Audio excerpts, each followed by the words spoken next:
Grand కథలు. దాహం వేసిన కాకి కథ.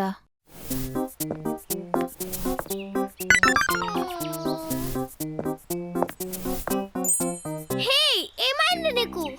నాకు చాలా చాలా దాహంగా ఉంది మిన్ను. నేను ఇంకా అస్సలు నడవలేనంటే నడవలేను. నీటితో కలకలాడుతున్న చెరువు ఒకటి దగ్గరలోనే కనిపిస్తుంది. కొంచెం దూరం నడుస్తే చాలు. కమాన్. నా వల్ల కాదు, నేను అలిసిపోయాను. నేను లేవలేను.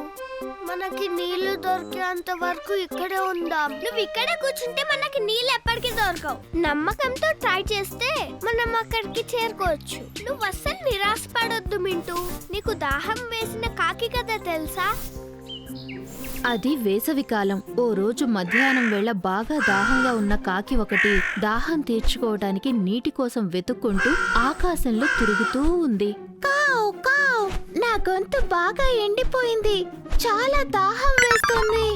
కానీ పాపం దాని ప్రయత్నం ఫలించలేదు. ఎండ వల్ల చెరువులన్నీ ఎండిపోయాయి.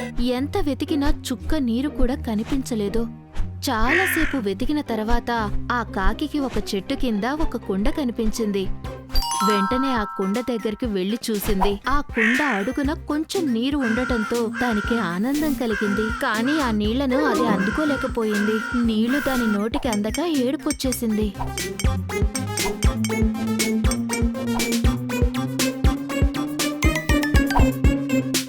అయితే కాకి నిరాశపడలేదు. ఎలాగైనా ఆ నీళ్లు అందుకోవాలని భావించింది. అక్కడే తిరుగుతూ ఆ సమస్య పరిష్కరించే మార్గం కోసం ఆలోచించింది. ఆ సమయంలో ఆ కుండ చుట్టూ దానికి చాలా గులకరాళ్లు కనిపించాయి. అప్పుడు దానికి చాలా అద్భుతమైన ఆలోచన వచ్చింది.